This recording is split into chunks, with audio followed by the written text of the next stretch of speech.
বৃষ্টি ভেজা দিনেই শপিং সারতে হবে। কে জানতো যে এত বৃষ্টি শুরু হয়ে যাবে। মুর্শিদাবাদ থেকে ডাইরেক্ট কলকাতা এসেছিলাম কিছু জিনিসপত্র কিনবো বলে, কিন্তু যেভাবে বৃষ্টি লেগেছে দেখে মনে হচ্ছে না যে সহজে ছাড়বে। আরে ভাই, আজকে কি বৃষ্টি লাগতে হতো। যাই হোক, তার জন্য এসপ্ল্যানেডের এই মার্কেটগুলো আমি দেখতে লাগলাম যেগুলোতে সেট করা ছিল। আর মেন ব্যাপারটা হচ্ছে এই সেট করা দোকানগুলোর থেকে বাইরের দোকানগুলোতে বেশি ভালো কালেকশন থাকে। অন্তত এখান থেকে শুরু করি, নইলে বৃষ্টিতে ভিজে যাবো।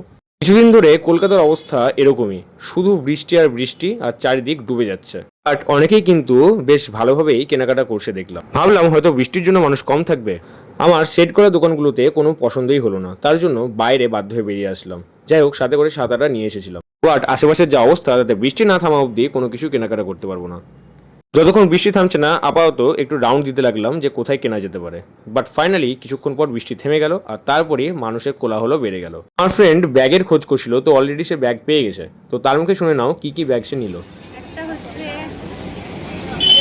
বাহ, খুব সুন্দর লাগছে ব্যাগগুলো। এরকম, ব্যাগগুলোর প্রাইস কি সিক্রেট আছে নাকি? আর একটা কিন্তু ব্যাগের প্রাইস বলা যাবে না, কিন্তু মুখের হাসি দেখে বুঝতে পারছো নিশ্চয়ই যে মন খুশি হয়েছিল ব্যাগ কিনে। বাহ।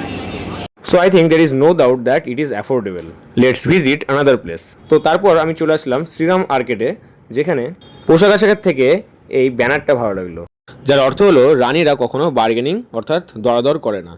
Really it's the wonderful business strategy to play with your mind. এই দোকানে যে দামই বলা হবে সে দামেই মেয়েদেরকে কিনতে হবে, আর যদি মেয়েরা না কিনে তাহলে তারা রানী না। যাই হোক, আমি জানি না এরকম বিজনেস স্ট্র্যাটেজি কতটা কাজে লাগে। শ্রীরাম মার্কেটের ভেতরটা খুবই সুন্দর, অনেক দোকান এখানে রয়েছে, বাইরে থেকে দেখে কিছুই বোঝা যায় না। সো তুমি বলতে পারো এটা একটা হিডেন জেম এসপ্ল্যানেডের। এসপ্ল্যানেডের একটা সুন্দর রেস্টুরেন্ট আমরা ভিজিট করেছিলাম, যার ভিডিও অলরেডি আমার ইউটিউব চ্যানেলে পোস্ট করা রয়েছে।